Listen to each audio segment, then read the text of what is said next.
You can now welcome to the stage, please, the President of the Jersey Chamber of Commerce, Jennifer Carnegie. Sorry for the repetition, but we are absolutely thrilled to have everybody back in a room. And I think by the looks of the way that people were coming in this afternoon, you guys are pretty thrilled to be here. So we have missed you. It hasn't been the same without you. And we're really hoping that we can continue in this vein and keep the chamber lunches going. So our last gathering was 18 months ago, and at that time we anticipated the need for the government to provide strong support to the economy, and some of you might remember the Go Big, Go Bold, Go Early headline that we had in the papers back then. And we can be grateful for the fact that in the most part I think the government has done that reasonably comprehensively.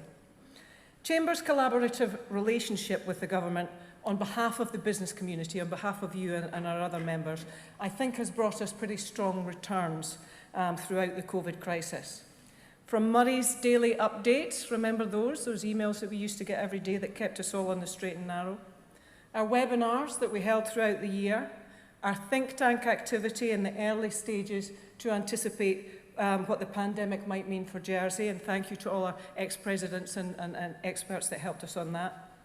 Daily and weekly engagements that we had with businesses, we still do actually, with ministers, with scrutiny, we talk to them a lot, with the media, with the government officers, our participation in the Economic Council as well, and onto a range of other initiatives from our expert sector committees that we have within Chamber.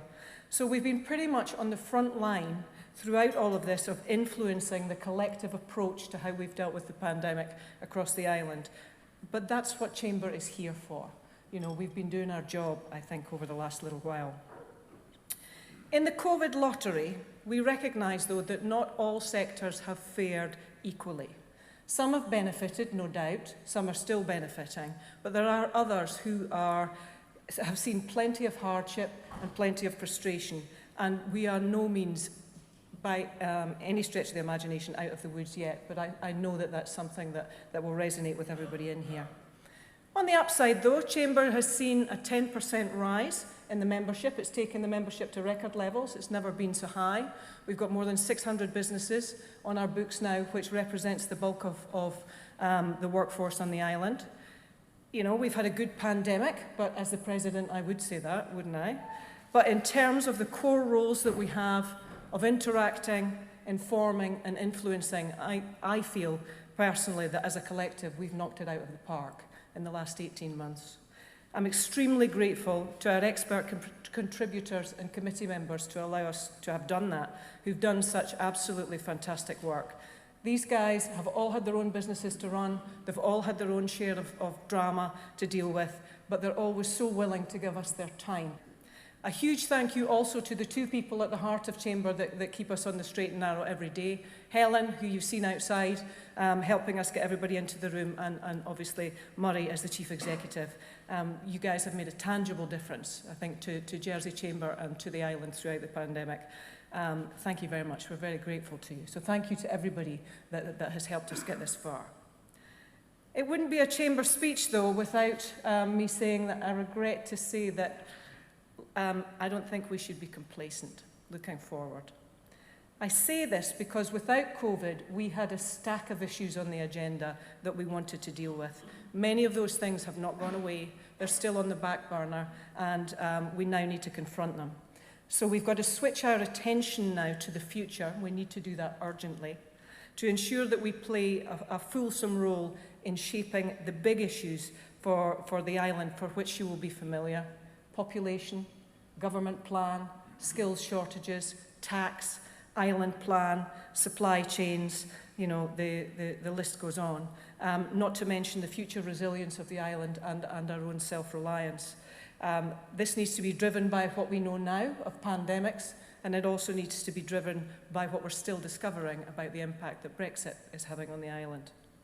My personal hunch is that what has got us to where we are now is not going to get us to where we need to be in the next chapter of Jersey being a successful island economy and commercial sector. There's a danger, I think, that we're sleepwalking into this at the moment, and we really need to do things differently. So Chamber looks forward to playing a key role, as always, in shaping those changes. I, as I know you are, and everybody that I've spoken to so far, I'm really looking forward to hearing what our honoured guest and speaker, Paul Martin, the Chief Executive of Jersey Government, has to say in this respect. Paul, thank you so much for coming. As Murray said, your timing couldn't be better. Hear all the publicity, the States Assembly debate that's going on as we speak. You know, it's all fantastic, but we're absolutely delighted to have you here and really looking forward to what you have to say. Thank you. Our thanks are also due to our sponsors for the event today, Le Masrier, for their generosity. Le Masrier are great friends of Chamber, and the sponsorship allows us to put events like this on. And with typical humility, they didn't want to come up here and say any words, but I just want you to know that they are one of the oldest and largest commercial property companies in Jersey. They've been around since 1835. They're the second oldest surviving business on the island, so they know a little bit about what it takes to run a business on this rock of ours. And those of you that work with them will know that they're absolutely fantastic at building relationships, as well as the development that they've done in the commercial developments in Jersey, but also in the UK and further afield in Europe. So please join me in thanking our sponsors for the event today. Thanks. Thanks very much.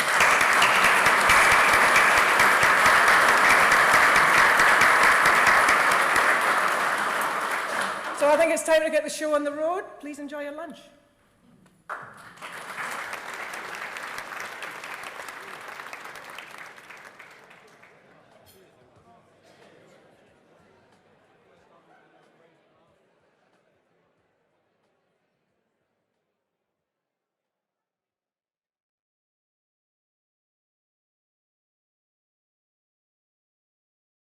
So this is the part of the event that we've all been looking forward to, and welcome to some of our media chums that have joined us at the back of the hall.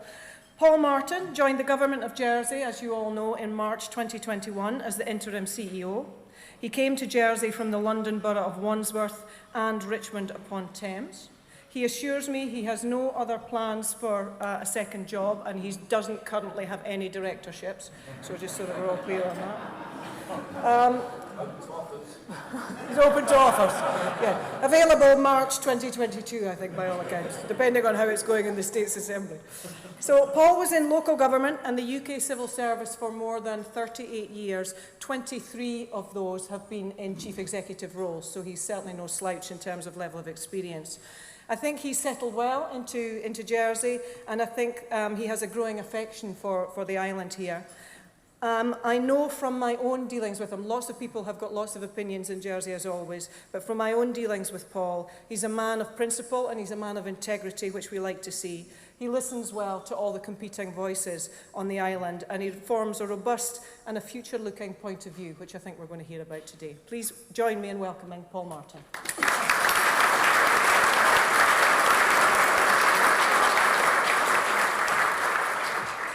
Well, thank you, Jennifer, for that very warm and generous introduction. I really appreciate it, and thank you for the invitation to speak to you here this afternoon. It's just amazing, as you said, to see so many people gathered together in a room after all this time. I greatly appreciate the invitation. But sort of speaking to this audience, I'm reminded of President Ronald Reagan's remark that the 9 most terrifying words in the English language are, "I'm from the government and I'm here to help."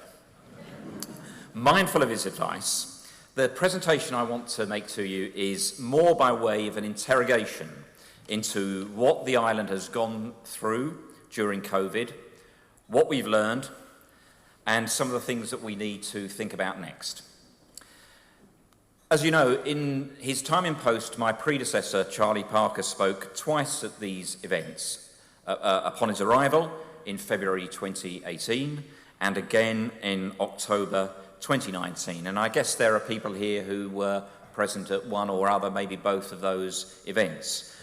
And I've reread the speeches that Charlie gave to you at that time, and it's very interesting, I think, to read them again after a passage of time, and in the context of all that we have learned during the pandemic. And I'm going to talk about what we have learned, how things look either the same or look a little bit different, and what our shared prospects are between us and the challenges that we need to face up to. When I arrived in Jersey, I came over actually on the 13th of February on the Condor ferry. I joined the payroll on the 1st of March. When I arrived, I was so reminded of Tolstoy's observation that all great literature truly consists of just two basic stories. The first is A Stranger Comes to Town. Now that's such a powerful framework for how we make sense of events. A stranger came to town, and then what happened? What happened next? What did he or she do? What did people think? How did it work out? Did the stranger stay or leave? It's a powerful narrative everywhere, but in no place so much as an island. And I guess that many of you may initially have arrived in Jersey as strangers. And I want to say that for my part, it's been a wholly exhilarating and positive experience. I've met a lot of people, and I've found that all elements of human life is here. Jersey seems to me to be the world in a single island. I initially asked everyone I met, including quite a lot of people actually in this room, I would say, and do you have any advice for me? And many people emphasised the importance of listening. And perhaps, if you wouldn't mind, I'd like to single out the bailiff's reply to me, which I thought was especially interesting when we first met. When I asked him that question, the bailiff replied, "Be careful not to impose your own agenda too much." And that's quite an interesting observation to make to an incoming chief executive. But as it happens, it's been advice that I've been able to follow, because the Chief Minister, Senator Le Fondre, he gave me a very clear brief in taking on this interim role. He explained to me that the government plan is there. There is a lot of change already underway. We're planning for some great things for the island in the future. We just need you to keep up the momentum and the progress and not to allow the change in chief executive to slow down delivery. That was the brief that I was given, and that's what I'm trying to achieve during my time here, inevitably bringing a different personality and a different character to the role of chief executive. I'm really interested in organisational culture, and I know actually quite a lot of people in this room are as well. I'd happily talk about this as a topic in its own right. But in summary, I think that the nurturing of a performance culture in which every employee is valued, supported and inspired is at the centre of a chief executive's job, alongside a constant creative challenge to the organisation to be more resident-focused, innovative and efficient. The pandemic has seen the unleashing of wholly new ways of working, in particular remote and agile working, which I think can be positive for any workforce, for their life-work balance, and especially for productivity. I say productivity because as work moves from a place you travel to into a thing that you do, it helps us focus more exclusively on the outcomes that we wish to achieve, at the same time as reducing the lost productive time involved in travelling into the office, potentially also stimulating more digitally enabled processes, which we've also seen during the pandemic. It's important for me to say that one of the things that I first noticed when I came here is how incredibly hardworking the people that I joined are. From the Chief Minister downwards, there is an enormous work ethic. I'm struck by the dedication and the long hours that civil servants work, especially during COVID. And I want to place on record, I think the island is well served by this genuine and deep-seated public service ethic. COVID has accelerated and intensified change that was inevitably going to take place and is now happening faster as a consequence of the pandemic. The role of businesses in being at the heart of our prosperity and economic vitality has come to the forefront during the pandemic. And I know, as Jennifer said earlier, this has been a very difficult time for many businesses, particularly those in impacted industries like hospitality and events, places like this hotel. I know that ministers have done everything that they could to support businesses through our various interventions and support schemes.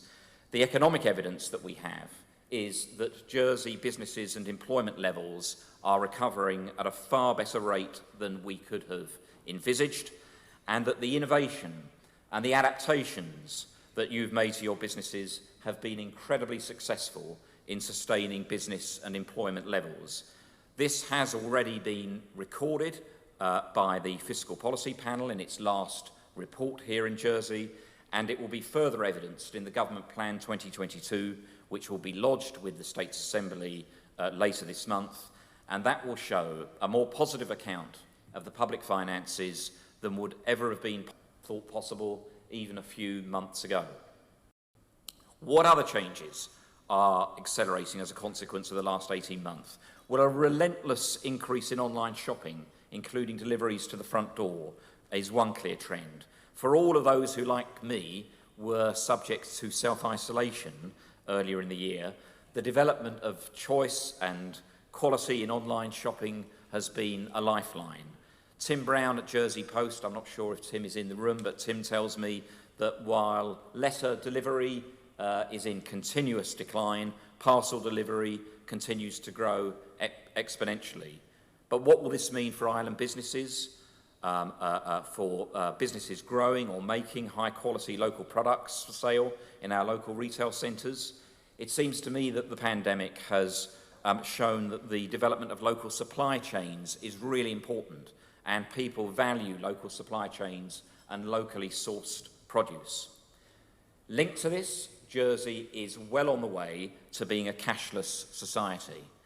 Now, when I arrived here in February, I had a £5 note in my wallet, and the ubiquity of contactless payments meant that this £5 was untouched until in July I found myself in the awkward position at the Prince of Wales pub of discovering at least one establishment that remains cash only. And I can tell you this about being a chief executive: people expect you to stand your ground. Thankfully, that's an isolated exception, I think, and I've even seen roadside vegetable stalls promoting their use of Revolut as a form of payment. The government's management of the pandemic has also seen changes to the way in which we work, especially in the use of data analytics. Rapid decision-making has been a second area. Streamlined procurement processes is a third. Many people, inside and outside the civil service, have said to me that if there's one event that stands in their minds, and as an exemplar of what Jersey has achieved over the last 18 months, it was the construction of the Nightingale Hospital, an example of a more agile government in practice. Unhelpful, rigid separations between the civil service and arm's-length bodies were dissolved as the pandemic compelled better teamwork and the utilisation of expertise wherever it existed, whether in the private sector, voluntary organisations, arm's-length bodies, or elsewhere. So the question is, can we sustain the positive learning from the pandemic as we emerge into this post-pandemic era? If we are to do so, we need first to discuss and agree what those positive changes were, identify them, seek to continue them. I think I detect a broad support for a lot of the progress that we've made over the last 18 months. A more data-informed approach to public services, a more collaborative approach, and a more outcome-focused approach.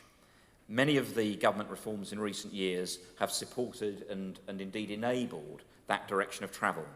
The pandemic has enabled the government to demonstrate clearly the benefits of a more, I would say, strategic approach to policy making, in which one overriding objective can unite our public services and community in a central endeavour. I wonder if, as we emerge from the pandemic, would there be an appetite to sustain this sense of a uniting mission that galvanises the island? The North Star, to which the Economic Council, I know some of you in this room have been members of the Economic Council, contributed to its work. They talked in their report towards the end of last year about the need for a North Star to help determine our future direction. Islanders told me about their heightened awareness of how fortunate we are to live in such a beautiful place, and that therefore environmental protection, preserving and enhancing natural beauty seems more important than ever. Promoting livability, addressing climate change, these are all fundamental things, the assets of the island that provide the very basis of quality of life here and future quality of life for our children. So I see the opportunities of the coming period, I think, as a growing confidence that in the aftermath of COVID, we know the island can be resilient, We know it can be agile, data-driven, outcome-orientated when we put our minds to the task. And we've got a heightened awareness of what we value as an island and as a community. But along with all these great things that we've learnt, the pandemic has also identified some major challenges. And now I want to turn to some of those challenges. First is the growth in the size and the cost of government and our public services, and the future commitments that the State Assembly is currently assessing. Across the globe, COVID has compelled governments to increase spending dramatically to protect lives and livelihoods. Jersey is more fortunate than most jurisdictions in its COVID debt level, but beyond this, the cost and the size of government has increased in recent years, as can be seen in the slide, which I hope will come up here. And I'm not sure how visible that is to people towards the rear, but the slide shows public and private sector employment in Jersey. It's actually total headcount, not full-time equivalent. The left-hand axis refers to our public services, and that's in red. And the black line there is private sector employment. And as you can, and I think it's a period from 2016, I think, something like that. And it tells its own story. The growth, of course, is planned for the most part. There's the COVID element in there as well, but the growth is in areas like children's services, increases to school funding, and ensuring cybersecurity. These sort of vital areas. We have similarly identified and implemented over £100 million worth of efficiency savings or rebalancing savings to fund this growth. And I think the island should take pride in these achievements, which are possibly under-recognised. However, the net growth in headcount in the line that you can see here is clearly unsustainable, and I'm certain that in the months and years ahead, the Civil Service will focus on the still considerable opportunities for improved efficiency and value for money. The crucial thing for the Civil Service is to see improvement and efficiency as a constant process of evolution. This needs further work and attention to reboot how we can achieve the maximum public outcomes for the lowest possible tax dollar. You've heard that I've had 23 years worth of experience in English local authorities, and that experience has taught me at least one thing, that there is no correlation between the size of government and its effectiveness or outcomes. Secondly, COVID has intensified inequalities starkly, and this is seen most clearly in unaffordable housing. And in this slide, you can see the relationship over a period of time between retail prices, average earnings, and the house price indices in a period 2002 to 2021. And even if you can't read the writing, the small writing in the back of the room, it won't be a surprise for you to know that that line which has gained precedence and has risen so sharply is house prices. And if we flip now to rental, bearing in mind how many people in Jersey are in the private rental sector, that is telling a similar story. The gap between the asset-rich and the asset-poor has grown and is at risk of doing great damage to the island's economy and its future growth. These real and pressing challenges are seen in successful economies and attractive locations right across the globe.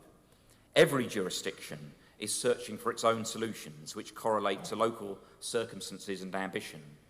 And of course, these are political judgments to make, and hopefully the upcoming election next June and political campaigning will add clarity and definition to the debate over the island's approach to tackling housing affordability.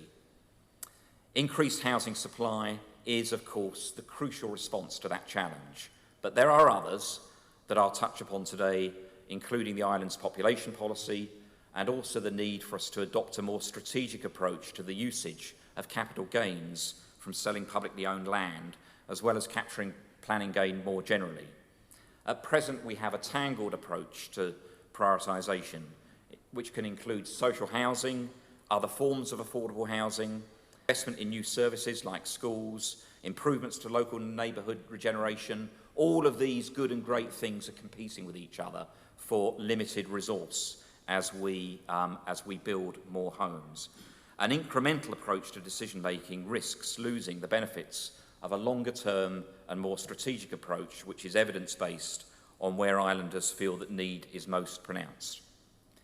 Whatever the balance between tax and spend and the desired level of public services, I expect that all of us will agree that our goal must be to improve productivity and reduce waste in all parts of the economy, including in the public sector. And this is a third major challenge. In all parts of the Jersey economy, we need to focus on skills and technology and have a concerted effort to encourage training, support and career pathways at every level to reduce reliance on employing off-island. Average earnings have been essentially flat since 2001, and the graph in front of you now shows average earnings in real terms from 2001 to 2021 in the public and the private sectors, and the lower line that you can see there is the public sector. Public sector earnings in Jersey have fallen by 3.8% since 2001. It seems to me that the future will be a smaller number of better paid staff. As a government, we need to understand as fully as we can what we can do to encourage a strong and diverse economy that will generate the employment and prosperity on which the island depends. As I've said, we've been greatly aided in this task by the work of the Economic Council and the associated work on future economy which is taking place. The challenges posed by both Brexit and COVID have been formidable, and in the case of Brexit, for businesses importing from the EU, there are still further changes ahead, as UK easements are due to end in January 2022. So businesses should familiarise themselves with these changes to avoid delays to their supply. Our Customs and Immigration Service will be engaging with trade bodies on this, but it's the reduction in availability of labour supply which is perhaps the biggest challenge facing businesses in all areas. I know that this is a huge challenge for many of you, and it looks likely that given the very high cost of living in Jersey, this is not a temporary phenomenon, but is set to continue. It also impacts on our public services, on the civil service. So although I don't, of course, know about your particular situations, in our public services, I envisage that accessing skilled staff will be one of our principal challenges in the coming years. It may not entirely be a negative thing, as it can help spur our efforts to invest in technology, as well as existing staff skills, and work harder to encourage the talent pipeline that's already here in the island. I think it's really important that the Jersey Chamber is an active voice in the population debate that will be taking place in the States Assembly in December. And I'm pleased that, during my short time here, we've been able to work with the hospitality industry to quickly make changes to employ migrant staff already on the island over the summer months. And we need as well to help back into work the 1,000 islanders who remain actively seeking work after the spike in worklessness that you can see in this graph during the pandemic. So although that level of worklessness has happily come down to a level of 1,000 islanders, it still remains there, and it's, I think, a responsibility of all of us to do what we can to ensure those 1,000 people enter the workforce. We are, of course, undergoing the fourth industrial revolution, a digital revolution that blurs the lines between the physical, digital and biological spheres, an exponential rather than an incremental change. And a particular area of opportunity is the very encouraging development of our digital and artificial intelligence industries. For example, in something that I think is one of the most interesting and exciting developments that have happened during the course of this year, JT's successfully incubated Internet of Things company, which has spun out from JT, as I guess many people know, and remains Jersey-based. The case for investment in green energy is overwhelming, and I know that colleagues at Jersey Electricity are at the centre of building this case.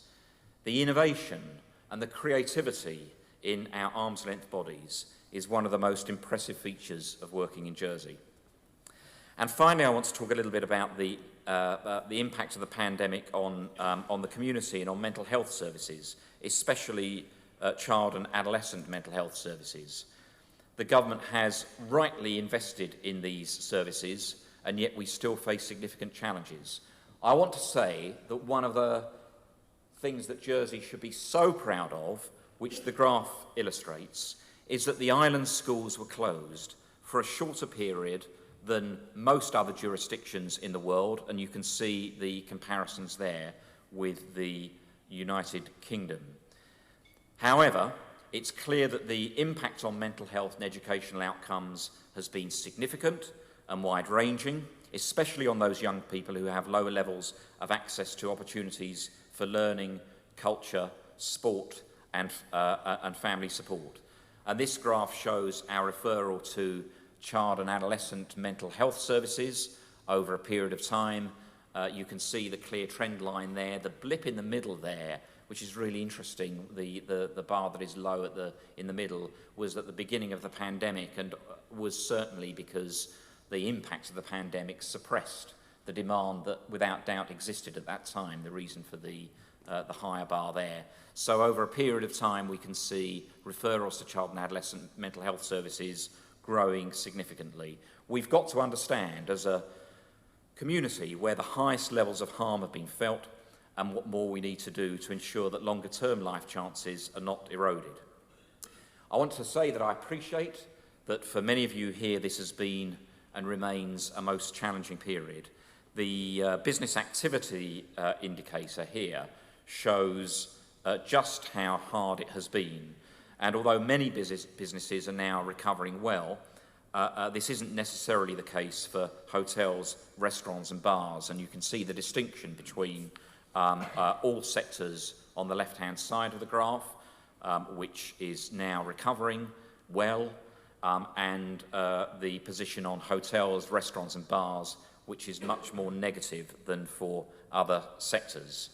And in this rather busy slide, if you just kind of look at the distinction again between, this is business sentiment, the top half and the second half and the bottom half. The top half is showing in all sectors the business sentiment levels, where red is negative, of course, and the bottom half, hotels, restaurants and bars. So, you know, we can see very readily, without being able to see the numbers, that it's a very different position for hotels, restaurants and bars. And I want to say that I know how frustrating it must have been during the pandemic that decisions that impacted so profoundly on your businesses and your livelihoods were taken when you weren't in the room. However, it's important that you know that with the Minister for Economic Development, Senator Farnham, who is here in the room, as one of the ministerial decision makers, I know, because I was present at these meetings, that even though business interests weren't in the room as decisions were taken, your views and your interests always were.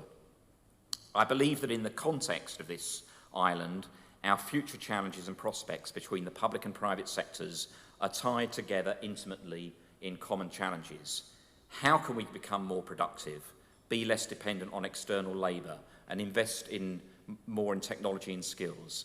How can we develop a spirit of innovation and enterprise, one in which entrepreneurs get their chance in the public as well as the private sectors? How can we develop that spirit of innovation and enterprise? How can we build upon the island's experience of the pandemic that demonstrates the value of working together towards outcomes, agility, innovation, collaborative working? History will record that Jersey has managed this crisis with great humanity, courage, and enormous dedication.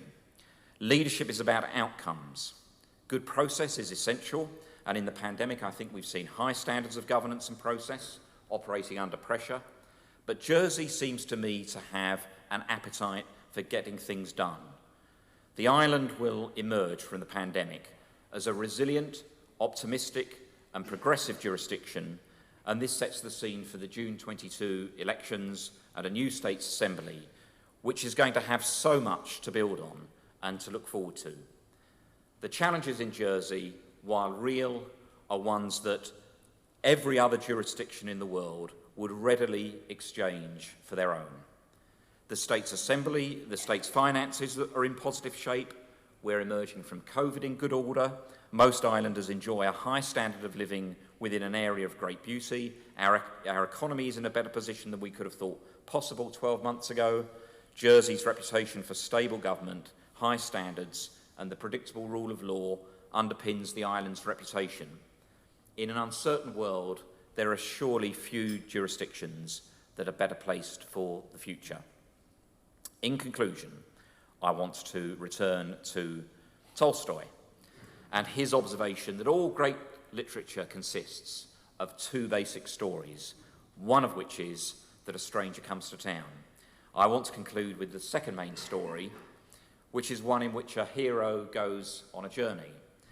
But in Jersey's case, we've not had one hero, but 108,000 heroes. And I'm speaking to you now not just as business leaders, but as parents, volunteers, philanthropists, neighbours, family members, and Jersey residents.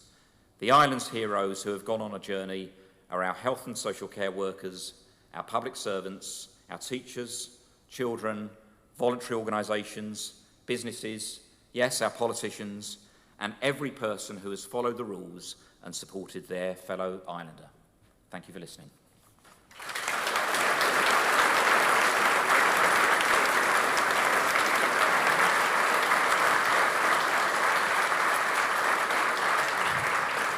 Paul, thank you very much indeed. We appreciate your time and your thoughts and indeed the work that you put into that. And for anyone who would like a copy of that speech, it will be up on the Chamber website within the hour so that you can read it back and go through it. And it will also be on video on YouTube. You're going to be everywhere with that, and we have Paul's permission for that, so thank you for being so open and transparent about that. Paul, there's a couple of notes that I made during that, and I guess I want to get the elephant out of the room pretty early on. And it won't be a surprise that the first question is about the stranger walking into town. And the stranger walks into town, and the stranger could be walking out of town pretty quickly. You're the interim chief executive. Yeah. Would you have liked longer in the role? Murray, thank you for the question. I took a fixed-term contract here. I took a 12-month contract through to the end of February 2022. And I was pretty sure when I got here that what I wanted was to, in a very difficult period for Jersey and for other places, was to make the maximum impact that I could in a concentrated and a focused period of time. And I won't say that it wasn't a tempting thing to apply for the permanent job, because it was. But I did come here for that 12-month period, and so that's ultimately what I decided, that I would be better off sort of making sure that I made the maximum impact I could during a 12-month period. And, I've always felt that I'm a guest in Jersey. I'm a guest of the island. And the thing about being a guest is you've got to know when you're leaving. As a guest, haven't you? So you've got to know when you're leaving. So I think that's all good. But like any guest who has enjoyed their time here, if you ask me back, I certainly will come. Good. You never know, we might ask you back. I asked that question really because when I look at the timetable for the next 12 months, and you mentioned the word stability and consistency and a road to recovery, having an election next June is a bit of a mess, really, because, as you and I both know, no politician can do anything from mid-April onwards because we're in purdah, and they can't deliver anything. There can't be any contentious propositions from about April. From what we're led to believe, and I don't want to go into conjecture, the next chief executive could be starting in, February, March time. So there's not going to be a great deal to do. And then the government gets in June, whoever they might be, and we don't know who they're going to be. And then they're going to be inducted, and there's going to be some new faces, and it's going to be July. Oh, August. We can forget August. It's going to be September before we get a government. What we probably need is a chief executive right through that period for some consistency and a hand on the tiller. Do you agree with that? Well, I think it's an interesting sort of set of observations, and I think that it's a little bit above my pay grade, I think. So I know my place. I'm a civil servant, and it's others, it's ministers and politicians who take those decisions. Or are not allowed to. Okay, as we hear from the AG today. Fine, thank you for that. I'm going to open it up to the floor because I could ask 100 questions, but I'm sure you've got better ones than I. So, questions for our Chief Executive. If you have one, raise a hand, we'll get a mic down to you, and we'll get to talk. And whilst you're thinking about it, I'll throw another one in there.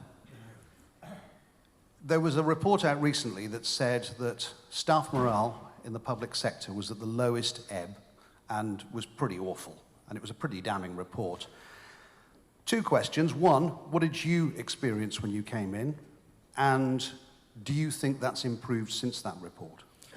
So there was a staff survey before I arrived, the Be Heard survey. It wasn't as good, frankly, as any of us would have wanted. And my colleagues, we've all done a lot of work to understand, and a lot of people here, you're employers, and you'll know how important employee engagement is, workplace culture, and a positive relationship between employees and the organisation.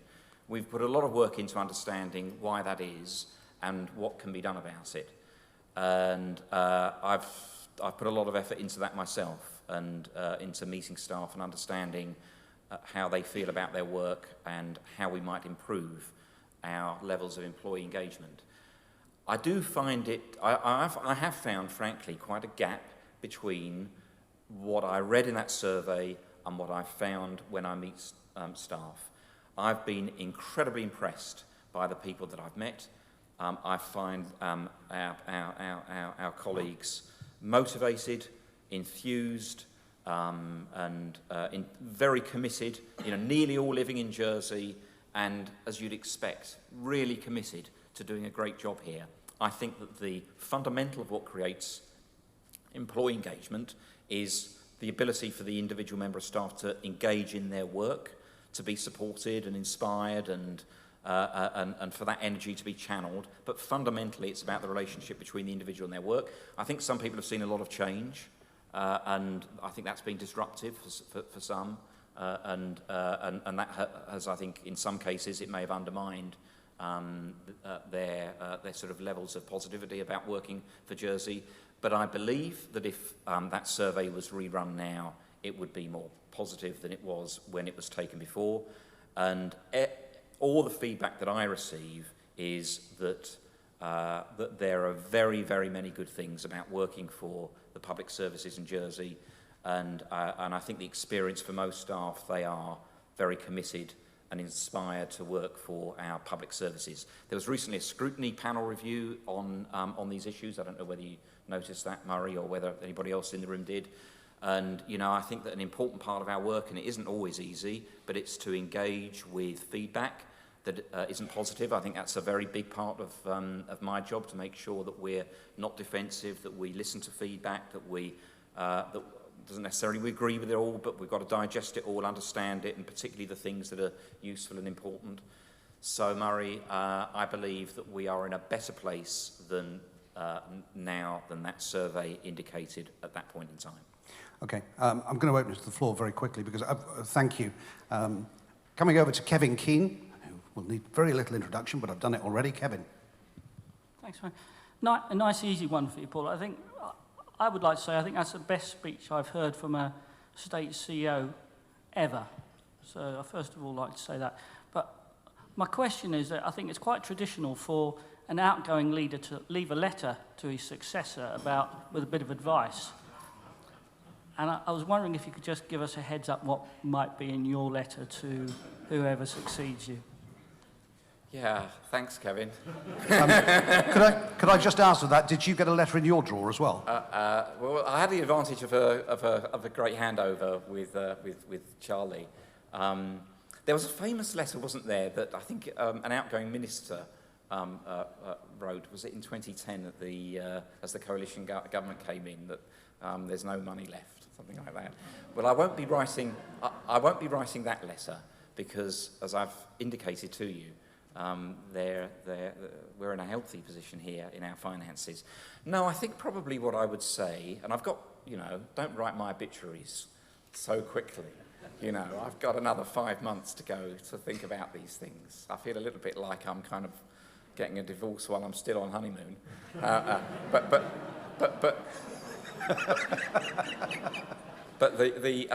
I think probably what I'd say is that I think the bailiff's advice is very good advice. I think that listening, although it's often said, I do think it's incredibly important. And I'm sure my successor will do that. To understand the different vibe and the sort of the sense of Jersey and its numerous stakeholders. People have a very, very high level of investment in Jersey, of care and passion for it. So I think to recognise, I think probably my letter might be something about recognising that this is a different place, it's a different set of relationships, and I think I've got a lot of confidence that my successor would find that as exhilarating and inspiring an experience as I have. But I think you need to take the time to invest in those relationships. That probably would be at the heart of my advice. We've got time for another couple of quick questions. Try and make my way over there somehow.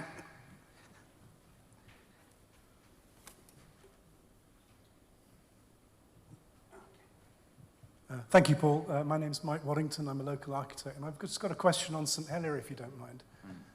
We're trying to squeeze a hospital up on the hill at Overdale. The JDC is planning a new waterfront. We've got Ports of Jersey with a master plan in the pipeline. Andium Homes are trying to grab government sites to try and solve the housing crisis. And there are a number of other significant developments going on in St Helier through local developers. And all of this should be exciting, and I really hope it will be exciting. But it seems to me nobody's really looking at the bigger joined-up picture in terms of connectivity between the projects. And therefore, it seems to me St Helier's in danger of being rudderless. And so my question to you is, who do you see, whether in the civil service or the government, having a hand on the tiller to steer the ship? Yeah, I think that's a very good question. I'm not sure whether you're getting at the logistics of the operational logistics of so much construction work potentially happening within a short period of time. That's sort of inherent maybe a little bit in the question. And I think that is, so just to acknowledge that is a really important point, that of course it is fantastic that there's so much pipeline development and opportunity, and therefore opportunity for growth and improved public services in all the projects that you've described, but we need to be very detailed about our work to ensure that the logistics of these developments are joined up. In my earlier job, and I don't talk too much about that because not all of it is relevant to Jersey, but we did a lot of work in the regeneration of Battersea and Battersea Power Station, if you know that Nine Elms area, and one of the critical parts of it was to ensure that the road network wasn't excessively congested during the peak points of construction. So that needs very detailed modelling, I think, is the answer to that. And perhaps I'm being slightly provisional in the way that I'm answering the question, because some of these decisions aren't yet taken. So, of course, particularly the hospital, the crucial decision, I think it's the 5th of October, it's being debated on the floor of the States Assembly, but some of these critical decisions haven't yet been taken, and therefore we can do as much as we can do as officials to prepare, but we need to await that final green light. So I think that as the projects that you mentioned start to come on stream, as one hopes that they will, then we just need to be sure that the timing, the timetable, the logistics is very well handled. I actually see that you've got on your table my colleague Simon Matthews, who is leading for us on the new office in the new Cyril and Marquand. So we need people of Simon's calibre to work with us to make sure that that whole thing works for St Helier. Thank you. Who's going to have the hand on the tiller, though? Well, I think that's, that will be the new Chief Executive and the Council of Ministers. And there's a whole load of people who watch us as well, who make sure that we're doing our jobs properly. Okay. We are running very much out of time. There was a question that was handed earlier on. 943 people on the state's website seeking people to work for them. 943 jobs and 1,000 people unemployed. How do we join those dots? Right. I think that's a very important question, this. And, so I want to acknowledge in relation to the contact tracing team that we've got, the testing contact tracing team, lots of people in this room will have been customers of that service. Whether you ever wanted to be customers of the service is another matter. But my hunch is that the majority of people in this room will have had some contact with the government's contact tracing or testing service. And I think they've done an amazing job. It's become quite a big team because it was stood up and activated at very short notice. They've done an amazing job, but it's not long term going to be held at the level that it is now. So just before coming here, I bumped into somebody who is in that team, and I asked him how he's getting on, and he said, as the team shrinks, it's not clear who's going to be staying and who's not. His point really was, I'm looking for new roles that utilise the skills that I've learnt over the last 18 months. And that is not an isolated example. I've come across quite a lot of people who are in different jobs because of the pandemic. They develop different skills.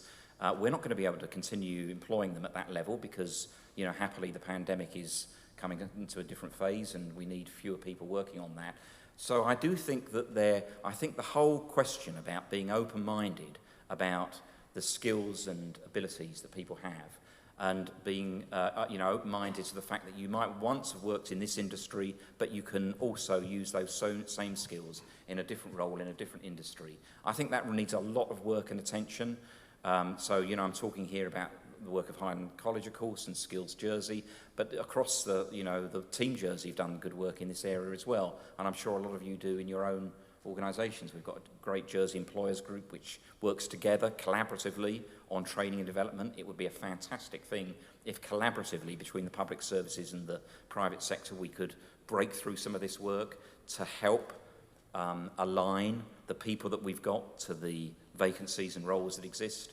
And I would say finally, and I want to give credit to Graham Miller for this, who I kind of bumped into yesterday, and he mentioned this, and I thought that's a smart idea. He talked to me about the, what possibility there could be for people who have retired, but are still very active, maybe in their 60s or 70s, who want to work, want to return to the workplace. Could we do anything about that? Are there incentives that we could create to help encourage people back into the workforce, maybe part-time, and so work is, no longer something that you need necessarily give up at a certain point. So I think we've got to be imaginative and creative, and I think all of those ideas are out there. Okay, I am going to let you go because I know a lot of people need to get back to work and they really want to. Bar's going to be full. But if you like a last question, and I looked and saw various hoteliers and people in the restaurant and bars and hospitality industry. We saw from your graph they've had and are still having an absolutely torrid time. They may be busy right now, but they've had a whole year of not being able to open. So they're now heading into a winter period that we know is not going to be a good time for them because they don't make their money during that time, they make it during the summer. Co-funding's coming to an end. I know because we've had conversations that there is thought of something as a support system to get these industries through the winter. Can we shed any light on what that's looking like, whether that's likely? Yeah, I mean, I don't think right now I can share the detail of that, but I think that the position of people in catering, hotel, catering, hospitality industries, it's one that we're very alert to, and you're right that it's something that we continue to think about and advise ministers on. So, much as you might like me, Murray, to unveil an announcement right now, my worry is that my tenure, which may be too brief at 12 months, would be even briefer.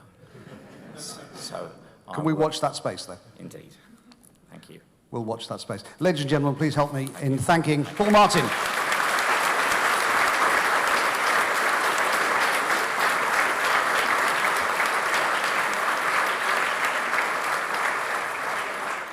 The inevitable slide that I'd put up will be the next chamber lunch, which you can see up in front of you there. It's at the Pondor Hotel. We look forward to going back there. Guest speaker is Matt Thomas, and he's obviously from Ports of Jersey. Got a lot of very interesting things to talk about the ports are doing, and obviously looking back over their challenging last 12 months or so. So if you want tickets for that, please do get them, because they're going to go very, very quickly. And like this one, a lot of people are going to be disappointed. And they phoned this morning, ridiculously, from people saying, have you got any tickets left at 11 o'clock this morning? No, we didn't. Actually, at the beginning of August. So thank you very much indeed for coming today. Thanks to all of our sponsors. Le Maggio, once again, thank you very much indeed. We look forward to you sponsoring us in January as well. Thank you for being so generous. And we'll see you at the next lunch. Until then, have a good afternoon.